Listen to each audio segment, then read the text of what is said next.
প্রথমে এই ভিডিওটা দেখুন। Work from home, online conferences, virtual meeting, इनको हमें फिर से प्राथमिकता देनी है। आज समय की मांग ऐसी है कि उन व्यवस्थाओं को हम फिर से शुरू करें तो वो देश हित में होगा। সমস্যাটা হলো যে এই ওয়ার্ক ফ্রম হোম হিসাবে কাজ করতে চায়, কাজের ডিসিশনটা তার উপর ডিপেন্ড করে না।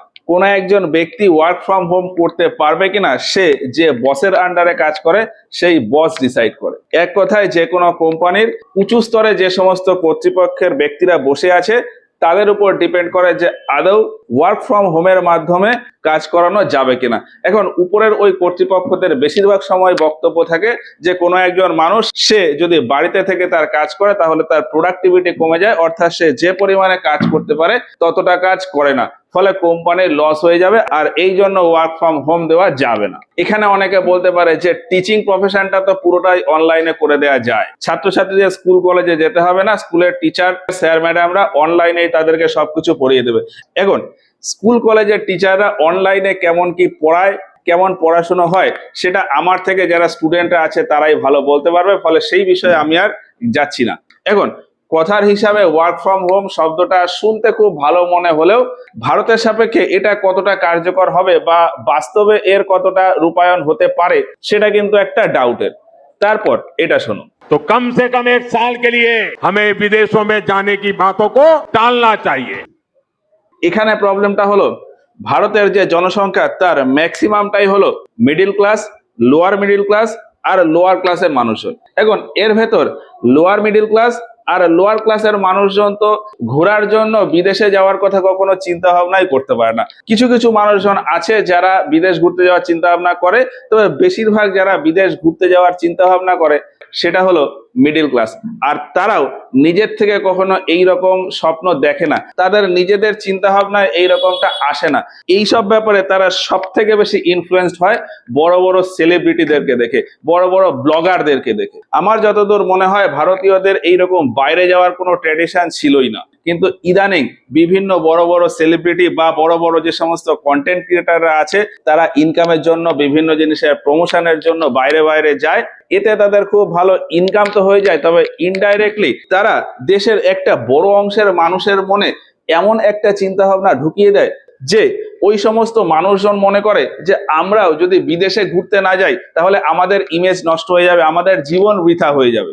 আর এই শো অফ করার কালচারের জন্যই লোয়ার ক্লাস বা লোয়ার মিডিল ক্লাস ফ্যামিলির অর্থনৈতিক অবস্থা ঠিক হয়েও হয় না। তো প্রধানমন্ত্রী ওই যে উপদেশটা দিলেন যে আগামী 1 বছর বাইরে যাওয়ার দরকার নেই ঘোরার জন্য, এই উপদেশটা সব থেকে বেশি অ্যাপ্লিকেবল হয় ওই আপার ক্লাস বা আপার মিডিল ক্লাস যে সমস্ত ফ্যামিলি বা লোকজন রয়েছে তাদের জন্য, ফলে তাদেরকে এই বিষয়টা একটুখানি মাথায় রাখা উচিত। এরপর এটা শুনুন। कि हम केमिकल फर्टिलाइजर की खपत 25%, 30%, 40%, 50% उसको घटाए आधी कर दें और हम उसके साथ साथ नेचुरल फार्मिंग की तरफ बढ़े। हम फर्टिलाइजर का उपयोग कम करके विदेशी मुद्रा भी बचा सकते हैं। কি বললেন? রাসায়নিক সার ব্যবহার না করে যাতে জৈব সার ব্যবহার করি। এটাও শুনতে খুব ভালো শোনায়, কিন্তু বাস্তবে এরকমটা হওয়া এই মুহূর্তে পসিবল না।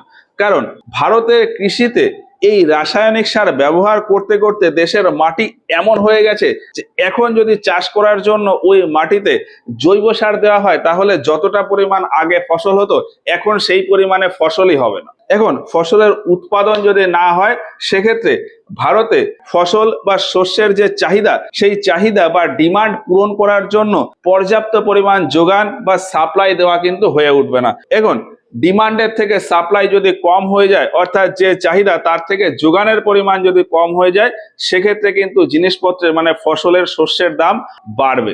ইনডাইরেক্টলি ভারতের সমস্ত জিনিসপত্রের দামে কিন্তু বেড়ে যাবে, এক কথায় ইনফ্লেশন বা মুদ্রাস্ফীতি হবে। তবে হ্যাঁ, জৈব সার প্রয়োগ করলে সুবিধা, এখন হয়তো প্রোডাকশন কম হবে কিন্তু কিছুটা সময় পরে গিয়ে ধীরে ধীরে প্রোডাকশনের পরিমাণ হয়তো বাড়বে। কিন্তু এই মুহূর্তে হঠাৎ করে রাসায়নিক সারের জায়গায় জৈব সার প্রয়োগ করলে প্রোডাকশনের পরিমাণ কিন্তু কমে যাবে, আলটিমেটলি গিয়ে মুদ্রাস্ফীতির পরিমাণ দেখা দিলেও যেতে পারে। তারপর এই ভিডিওটা দেখুন। हमें घर के उपयोग में आने वाले सामान की लिस्ट बनानी है। देखना चाहिए कितनी विदेशी चीजें घुस गई है, पता ही नहीं है। कैंची हो, कंघी हो, छोटी छोटी चीजें, टूथपिन, टूथब्रश, कितना सारा सामान विदेश से हमारे घर में घुस गया है। फिर इस लिस्ट से हमें हो सके उतना जल्दी स्वदेशी में बदलना चाहिए।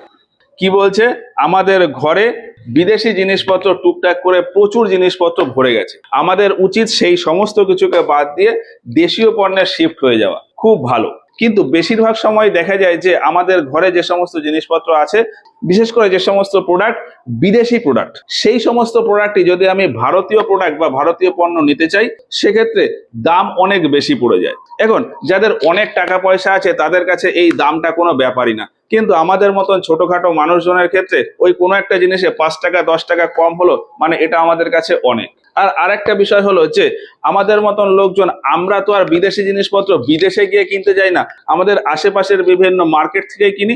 এবার আমি না হয় দেশের খাতিরে বিদেশি পণ্যের জায়গায় দেশীয় পণ্য ব্যবহার করলাম, কিন্তু মার্কেটে ওই যে বিদেশি পণ্য রয়েছে বা যারা ওই বিদেশ থেকে বিদেশি পণ্য এনে ভারতের মার্কেটে বিক্রি করছে, তাদেরকে আটকে দিলেই তো হয়, নিয়ম করে বলে দিলেই তো হয়ে যায় যে মার্কেটে আর কোনো বিদেশি প্রোডাক্ট বিক্রি হবে না, কোনো কোম্পানি বা কোনো ব্যক্তি বিদেশ থেকে কোনো পণ্যের অর্ডার দিতে পারবে না।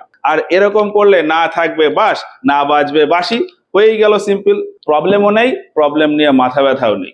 তারপর এই ভিডিওটা দেখুন। कि पेट्रोल डीजल की खरीद पर जो विदेशी मुद्रा खर्च होती है, पेट्रोल डीजल बचाकर हमें वो मुद्रा भी बचानी है। হ্যাঁ, পেট্রোল ডিজেলের যে ব্যাপারটা আছে সেটা কিন্তু আমাদের সাধারণ মানুষজনের উপরে অনেকটাই ডিপেন্ড করে।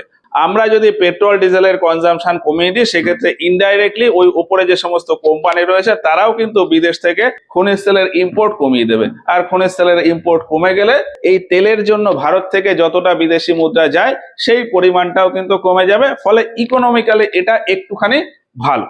যাক, এর পরের ভিডিওটা দেখুন। लेकिन देश हित में हमको ये तय करना पड़ेगा कि साल भर तक घर में कोई भी फंक्शन हो, कोई भी कार्यक्रम हो, हम सोने के गहने नहीं खरीदेंगे, सोना नहीं खरीदेंगे। এই যে এখানে সোনার কথা বললো, আমি বা আমার ফ্যামিলি সোনা কিনবে কি কিনবে না সেটা কিছুটা আমাদের নিজেদের উপর নির্ভর করে, আর বাকিটা অন্য কারোর দ্বারা নিয়ন্ত্রিত হয়। কাদের দ্বারা নিয়ন্ত্রিত হয়? ওই সেই বড় বড় সেলিব্রিটি আর কন্টেন্ট ক্রিয়েটারদের দ্বারা। কিভাবে? নর্মালি কোনো একটা ফ্যামিলিতে যদি কোনো ফাংশন হয়, সেক্ষেত্রে ওই ফ্যামিলি মনে করে যে ঠিক আছে আমি সোনা রূপো এই সমস্ত গয়নাগাটি কিনবো, ঠিক আছে। এবার সেক্ষেত্রে একটা দোকানে যায়, তার যদি বাজেটের ভেতর পোষায় সেক্ষেত্রে সে ওই গয়নাটা নিয়ে নেয়। বেশিরভাগ সময় বাজেটের উপর ডিপেন্ড করে গয়নার কম্প্রোমাইজেশন হয়। কিন্তু বর্তমান সময়ে দেখা যায় যে বিভিন্ন সেলিব্রিটি বা কন্টেন্ট ক্রিয়েটাররা তাদের কন্টেন্ট এমন ভাবে প্রেজেন্ট করে যে তাদের যে সমস্ত জুয়েলারি রয়েছে সেগুলো খুব ইউনিক, আর তাদের এই বিভিন্ন কথায় ইনফ্লুয়েন্স হয়েই বেশিরভাগ ফ্যামিলির মানুষজনই যখন গয়না কিনতে যান তারা স্পেসিফিক ওই টাইপের ডিজাইনই পছন্দ করেন এবং তারা ওই টাইপের গয়নাই কেনেন। এবং পরিস্থিতি এমনও হয় যে তাদের সামর্থ্য না থাকলেও ধার করে বা অন্য কোনো উপায়ে হলেও ওই টাইপের গয়নাই তার লাগবে, এই রকমটা সিচুয়েশন তৈরি হয়ে যায়। ফলে সাধারণ মানুষজনকে এই গয়না না কেনার উপদেশ দেওয়ার পাশাপাশি যদি ওই সমস্ত পাবলিকদেরকে আরো একটা অর্ডার দেওয়া যায় যে আপনারা এইরকম গয়নার প্রমোশন করবেন না, বা গয়নার যে সমস্ত দোকান রয়েছে সেই সমস্ত দোকানে যদি অর্ডার দিয়ে দেওয়া হয় যে আপনারা গয়না বিক্রি করবেন না, সেক্ষেত্রে কিন্তু মানুষজন যদি গয়নার দোকান বন্ধ থাকে গয়না কিনবেই না। যদিও সরকারের দ্বারা গয়না না কেনার একটা ছোট্ট স্টেপ নেওয়া হয়েছে, সেটা হচ্ছে গয়নার ওপর ট্যাক্সের পরিমাণ বাড়িয়ে দেওয়া হয়েছে। বিদেশ থেকে যে সোনা ভারতে আসে, অর্থাৎ ইম্পোর্ট হয়ে যে সোনা আসে, সেই ইম্পোর্ট ডিউটির ওপর আরো বেশি ট্যাক্স চাপানো হয়েছে। বাইরের থেকে যে সোনা আসতো সেই সোনাতে আগে ট্যাক্স ছিল 6%, অর্থাৎ 6% ইম্পোর্ট ডিউটি। এখন এই ইম্পোর্ট ডিউটিটাকে বাড়িয়ে 15% করে দেওয়া হয়েছে, অর্থাৎ ভারতে সোনার দাম আরো বেশি বাড়বে। লজিকটা হলো সোনার দাম যদি বাড়ে সেক্ষেত্রে মানুষজন গয়না কিনতে চাইবে না, ফলে গয়নাও আর বিক্রি হবে না। এক্ষেত্রে আমি বিদেশি মুদ্রা বাঁচাতে পারি। কিন্তু গয়নার ক্ষেত্রে সিস্টেমটা হলো এরকম যে এদিকে ঠিক করলেও সাধারণ মানুষজন পিছবে, ওদিকে ঠিক করলেও সাধারণ মানুষজন পিছবে। কিভাবে? এই যে 6 থেকে 15% সেটা কি বললাম, আজকের পর থেকে যদি ভারতে কোনো সোনা ইম্পোর্ট হয়ে আসে তাতে 15% ট্যাক্স দিতে হবে। কিন্তু ভারতে অলরেডি যে সোনাটা রয়েছে, অর্থাৎ আমাদের আশেপাশে যে সমস্ত সোনার দোকান, সেই সমস্ত দোকানে যে সমস্ত সোনা রয়েছে, সেই সোনার ওপর তো আর এই এক্সট্রা টাকাটা দিতে হচ্ছে না। তাহলে আমি যখন কালকে কোনো একটা দোকানে সোনা কিনতে যাব, তাহলে সোনার দাম ওই একই রাখার কথা, কিন্তু না, ধরলাম সোনা এখন আসে হচ্ছে 1.5 লাখ টাকা করে। এখন যখনই এই ইম্পোর্ট ডিউটির পরিমাণ 6 থেকে 15% বেড়ে গেল, আমি গিয়ে যখনই কোনো একটা সোনা কিনতে যাবো, আমাকে বলবে যে এই দামটা হয়ে গেছে 1,60,000 টাকা। কেন 1,60,000? বলবে কি, এই তো কাস্টমস ডিউটি বেড়ে গেছে, তার জন্য আমরা রেট বাড়িয়ে দিয়েছি। কিন্তু সিস্টেমটা কি, এই দোকানে যে সোনাটা আছে সেটার উপর থোড়ি না তাকে কাস্টমস ডিউটি দিতে হচ্ছে, কিন্তু তাও সে সেই রেটটা বাড়িয়ে দিল। এখানে কিছু করার নেই, সিস্টেমটা ওই রকম ভাবেই চলছে। এখন কিছুদিন পরে গিয়ে এই 15%-এর জায়গায় যদি আবার 3% কাস্টমস ডিউটি হয়ে যায়, সেক্ষেত্রে কি তাহলে এই দামটা কমিয়ে দেবে? সেটা কিন্তু কমাবে না। ধরলাম 15 থেকে 3% হলে এই রেটটা মোটামুটি 1,45,000 হওয়ার কথা। কিন্তু আমি যখন কিনতে যাব তখন বলবে যে না না, ওই দামে তো কমানো যাবে না, আমার তো সোনা কেনা ছিল ওই রকম বেশি দামে, তাহলে আমি আপনাকে কম দামে কিভাবে দিয়ে দেবো? এইবার এইখানে যখন কমেছে, ঠিক আছে, আমি আপনার জন্য একটুখানি কম করলাম, 1,57,000-এ দিয়ে দিলাম। তো এইখানে যতটা কমেছে এর হিসাবে কমালো এইটুকু পরিমাণ। এই জন্যই বললাম যে সোনার ব্যাপারটাই এইরকম, যে এদিকে ঠিক করলেও সাধারণ মানুষজন পিছবে, ওইদিকে ঠিক করলেও সাধারণ মানুষজন পিছবে। তো যাই হোক, প্রধানমন্ত্রী এগুলো ছাড়াও আরো বিভিন্ন রকম কথাবার্তা বলেছেন, তবে তার সাথে বাস্তবকে মিলিয়ে কার্যকর করাটা একটু ডিফিকাল্ট। এই বিষয়টা নিয়ে আপনাদের কি মনে হয় কমেন্টে অবশ্যই জানাবেন।